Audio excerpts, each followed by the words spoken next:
King Kai's here. Oh, he's here. I asked them to make it very regal. King Kai, please sit on your throne that I set up for you. You have a crown. You can wear it or not. It's an honor for you to be here. King Kai. Kai Stewart, that regal music's playing. It's wonderful. Oh, they can't hear it. I can hear it in my ear.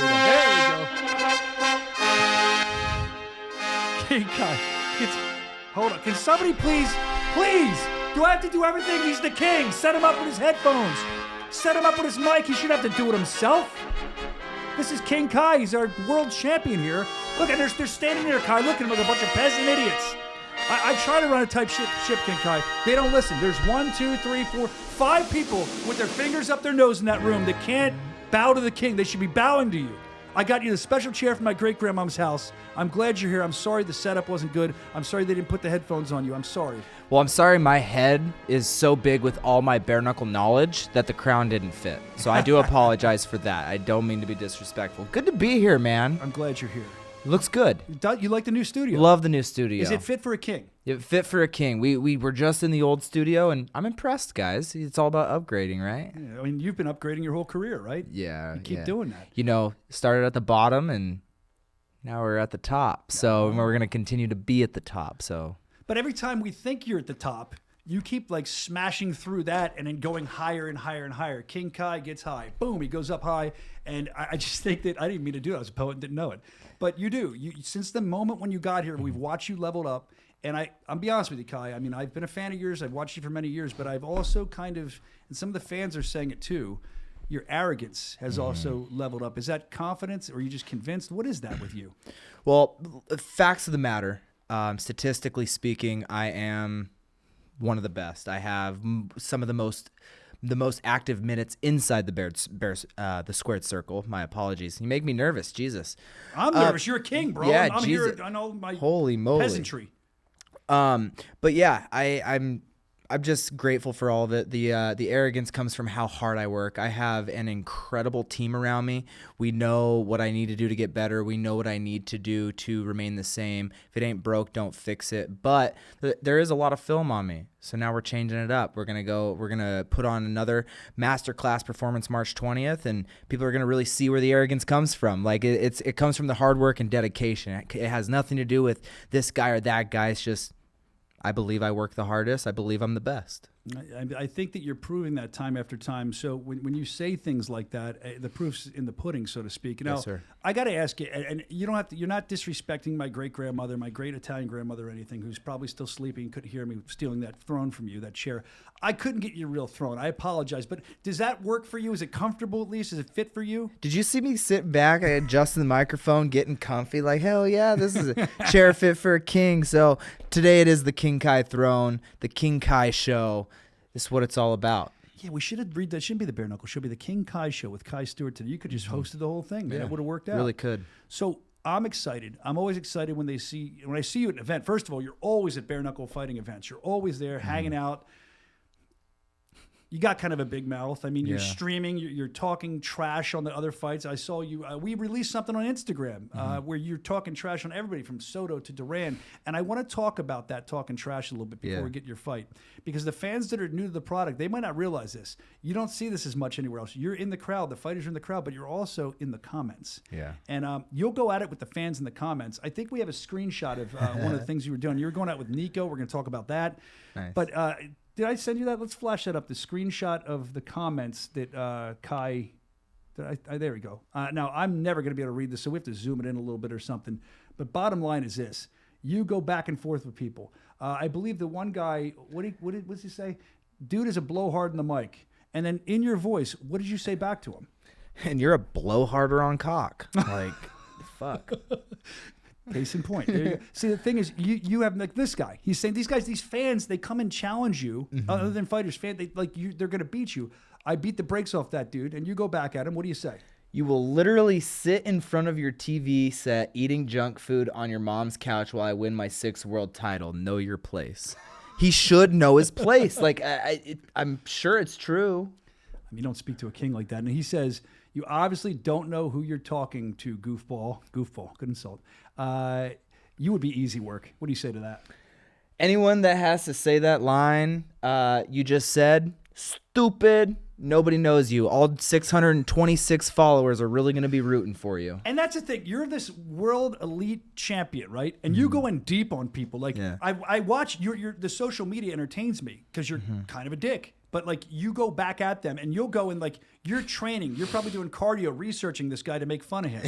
Is that how it works? I mean, how do you come with these great ideas to make fun of people? Well, sometimes it just flows. Sometimes I can just look at the profile picture and know that this guy's a jerk off. But I do think that I have a lot of free time on my hands.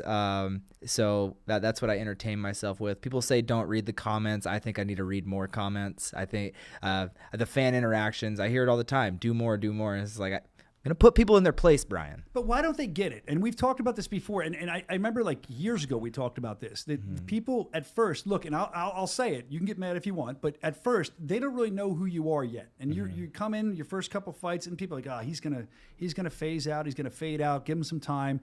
Every fight we've heard that. Now, you've silenced these people a little bit, I think. But there's still these people online. They must not be watching the product. They all think they can beat you. Why?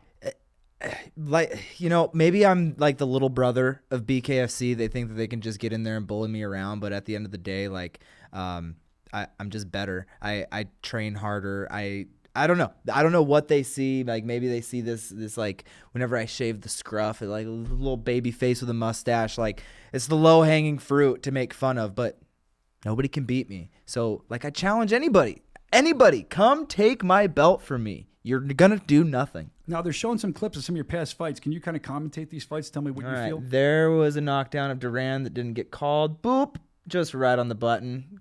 King Kai has no power. Oh, little bull rush. Oh, fake. Don't clinch me. Okay, right there, the ref said stop, and then he fucking went at me. So that's the lick he got. And then, of course, we get the hand raised. Hell yeah. You don't know what it feels like not to get the hand raised. That's pretty amazing.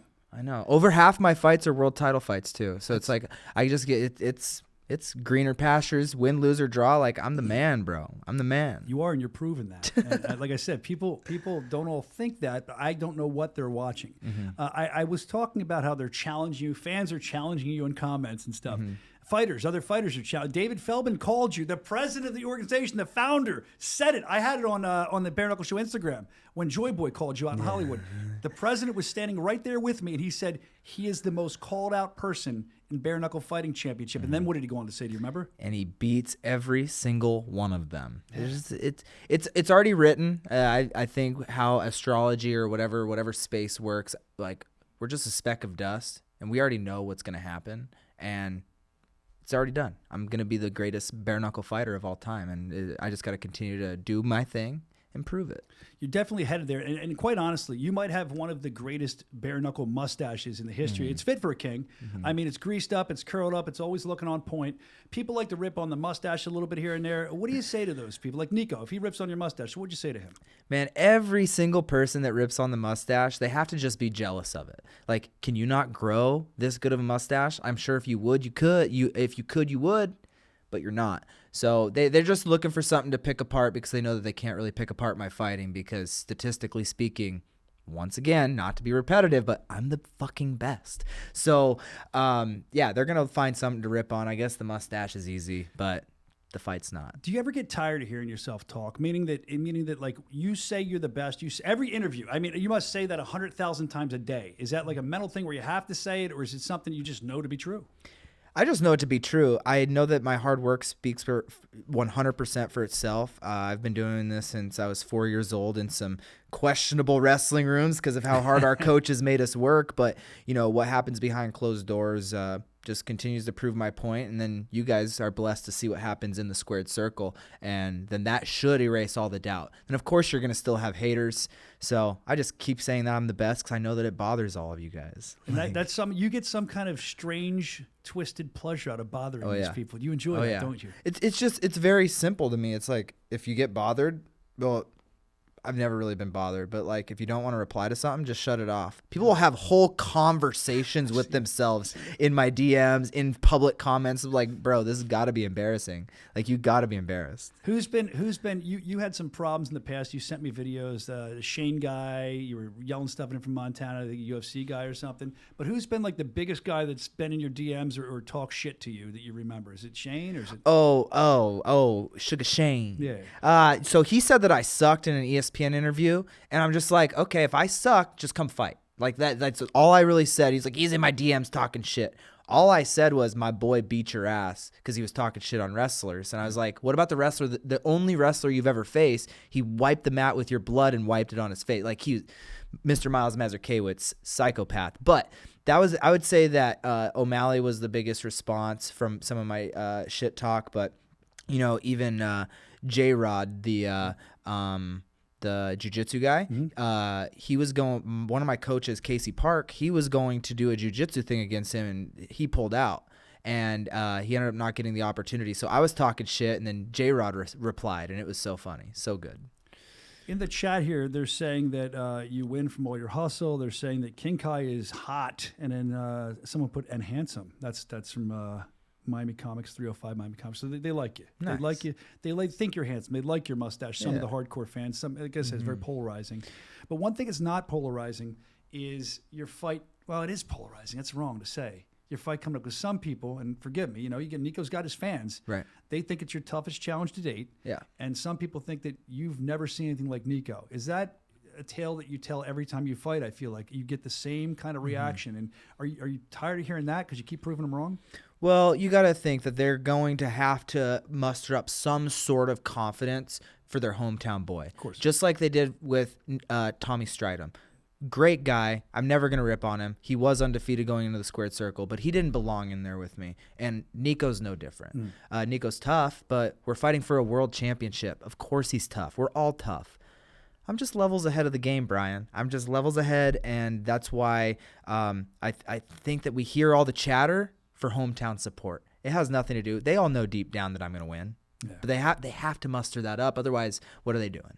Yeah, it's like they're getting their self-confidence. They're pumping him up. Yeah. Now, that's another guy who I've seen you go at it in the comments section with. You got to check out the comments section. I'm telling you, Kai's on fire. And Nico's going back here. I didn't even think Nico spoke English, so he must be using translator or something. But he said that like he's on God's mission to punish you. And then you were saying about sending him back to the Spanish slums or something. Well, here's the thing. Anybody listen, God is the King of Kings. I'm the king of the BKFC. That's right. Everybody rips on me for there's only one king, and they're right. There is only one King of Kings. Yep.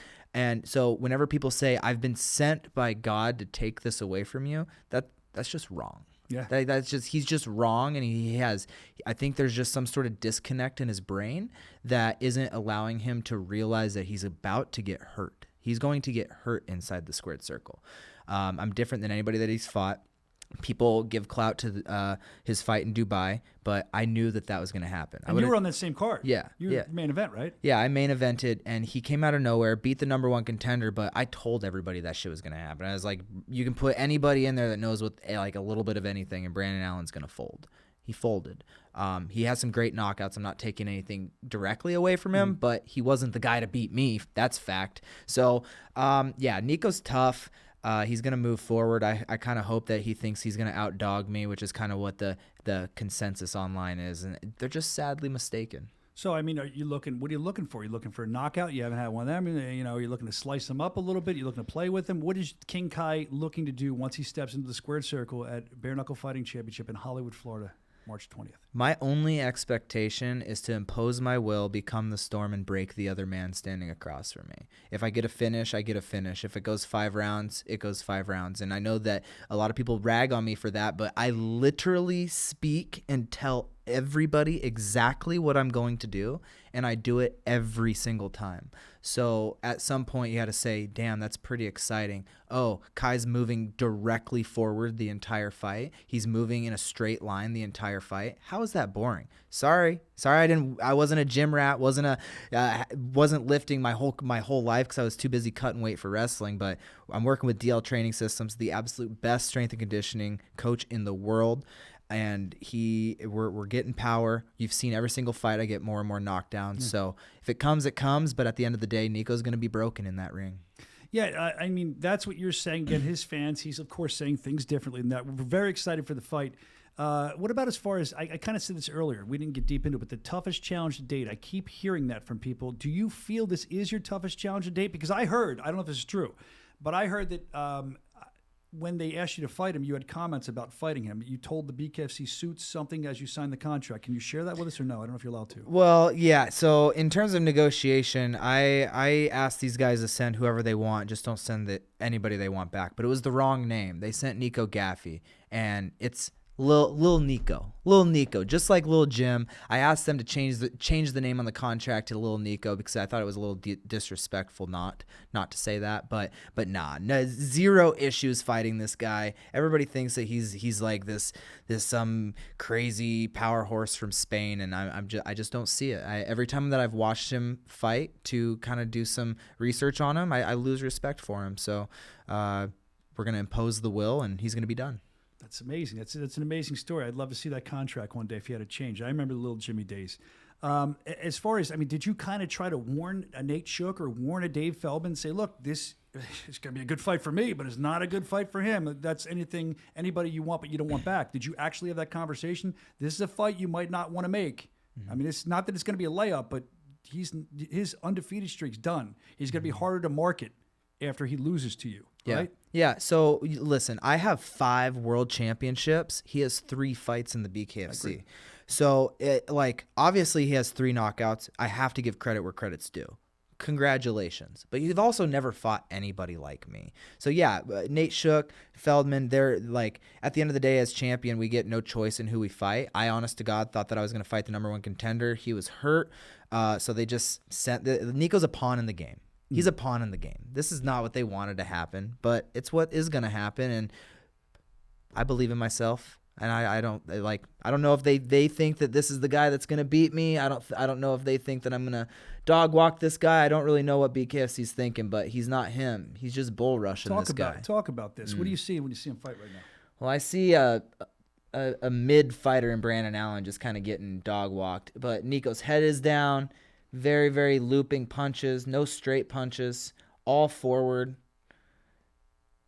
He's leaning backwards. That guy doesn't look like he knew what the hell he was doing. Yeah. I mean, see, this is what I talk about. Meatheads just planting their feet and throwing aimlessly. Like, it doesn't bother me. Because, listen, Duran packs a punch as good as the best.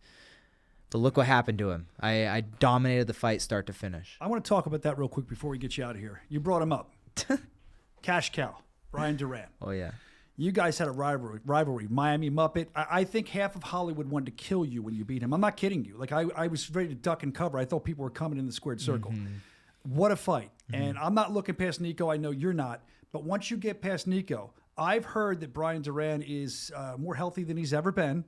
I've seen him chirping in comments, too. He's basically saying, I'm going to fight whoever wins this. I want the fight. If you do win, do we see you versus Brian Duran again at some point? I mean, I know it's not your choice, but would you entertain that, King? So when I win, we don't really use the if words anymore because we've been there. But when I win this fight, Duran, I've already beaten him once in his hometown. Like, it doesn't get much easier than that. You know, I already did the hard work. So if he really wants to get his ass kicked again, it's something I entertain. Money talks, bullshit walks. Whether we did it in Miami, I think if we did it in Miami, we need a bigger arena, or we could just blow the roof off of a mountain state. I think that would be really fun too. Let Brian put on his big girl lungs and come up and to the higher elevation. You never get tired, ever. I've never seen you gas out. Is that ever going to happen with King Kai? What's your cardio look like? It's got to be insane. My cardio, we're actually I don't run anymore. Really? Because running makes you become a slow burning candle, and so we're working on our bursts of energy so I can knock these guys out. But Dylan Lemery with Strength and Condition with DL Training Systems is the best in the business. He gives me a personalized workout weekly. I go over to his house to work out. He's my literal best friend. He's in my corner, and we look at the numbers. It's all data driven. Strength and conditioning, and we improve the numbers that need to be improved on. And no, there's 3 guarantees in life, Brian. What are they? Death, taxes, and King Kai will never gas out in a fight, ever. I can't even fight you on that because I don't think I've ever seen you gas out. Yep. It's true. I mean, it really is. They're in the comments here, and they're talking about Duran's fight coming up. He says he's got to get past Perez first. What do you? It's on the same card you're on too, I believe. The same fight night. The same night of fighting. It's not a fight night. It's a big event. It's huge. One of the biggest ones we put on. Hollywood is always our home away from home. You guys broke attendance records, I think, you and Duran before. Now you're on the same card. You're going to see each other in the locker room. You're going to see each other. Is there going to be any static, or are you just focused on what you have to do and he doesn't even exist? And do you think he's going to get past his challenge? So shout out to Perez. I went and did a very, very short stint at Jackson Wink and ended up going down to Las Cruces to spar with Perez while I was down there. So shout out to him for taking this fight. Very, very strange matchup to me. I would have loved if Duran really wants a world title shot. I don't know why he's not fighting, the other mouthy guys in my division, But I think he's going to get past him. I think Duran's going to get past him, and it's going to be all business for me because they're like – in Dubai, Brandon Allen was so focused towards me and my team. His team tried to fight my team at weigh-ins, and it's just like, bro, like you have a tough fight. Like you're fighting somebody nobody knows. Like that's the most dangerous type of fighter. Now we know who Nico is, and he's not him. But yeah, I think it's going to be all business as usual for me. I might even give Brian a handshake to good luck because if he wins, he's basically setting himself up to get his ass kicked again. So it's like if that's really what he wants, then so you're saying he's leading himself to slaughter essentially. Yeah, okay. But I gotta he gave me my flowers in the comments. He said Kai has like a 99% chance to win because bare knuckles exciting. That's what makes it the most exciting sport. So he gave 1% to Nico, but I think that one thing that Florida loves more than Florida fighters is the United States of America. It's true. So USA versus Spain. USA is going to take it home. I got his seal of approval, whether it's because he wants to fight me or it's because he truly believes I'm going to win. I'm going to have Miami on my team this time, and so I feel like I got to do my due diligence and like really support the home guy because we're not fighting. But I know, dude, but I still want to whoop his ass. I know you do. Because it's like, come on, you can't keep chirping. So let's get through our fights with a smile on our face, and then if you want your ass kicked again, let's figure it out. My favorite part of all this, you are correct, they love the USA, but my favorite part of all this before I let you go is to tell you that you just said that Miami will be on your team this time. Kai, I'm going to be very direct with you. I've known you for a very long time. I don't mean to disrespect the king, but I don't think Miami will ever be on your team. I think you're going to need extra security walking in there, as is the norm. And I'm excited to see what's going to happen. I just hope you get to the fight because I know they don't like you there in that area in Hollywood. So well, they all want their boy to succeed. They all want their boy to get another shot at me. So we'll see. We'll see who gets the bigger pot, me or Nico Gaffi. We're going to see Fight Night March 20th. It's going to be awesome. We're looking forward to Hollywood, Florida. Still very few tickets remaining. If you want to get in, BKFC.com. You can of course watch it. More info at BKFC.com. Kai, I know you traveled a long way to be here today. I appreciate you coming on. They went nuts in the chat for you. They love their king. Well, some do. I'm going to be honest, some are ripping on you, but most of them like you. Yeah. You got your shades on. I appreciate your time. The Royal One, he's here. Well, that's Reber. He can get mad at me. Oh. Oof. Reber knows that, hey, to be fair, and I think Reber and I are good enough friends that he'll respect this, but I think he knows his place in terms of the royalty ladder. So I do believe he knows that we're okay calling me the Royal King. The Royal King. All right. Yeah. King Kai Stewart, March 20th in Hollywood, Florida. We're looking forward to it, man. Thank you for taking the time to stop in. Yeah, guys, please, twitch.tv/KingKai145, all the live streams. I'm going to be live at events, live in the mountains, and live doing my thing. So tune in March 20th for yet another freaking slaughter. Let's go, baby. We're looking forward to it. King Kai Stewart, and by the way, Kai, as you're heading out here, they're saying in the chat they love your live streams. They're hilarious. They're going nuts for it. Let's go. King Kai Stewart, hopefully we get a picture or something later, but when we get done the show. Thanks for making time for us. Go sit. We have a woman out there to feed you grapes. A woman out there to feed you grapes and fan you if you need a break from training. Thank you. King Kai Stewart, everybody.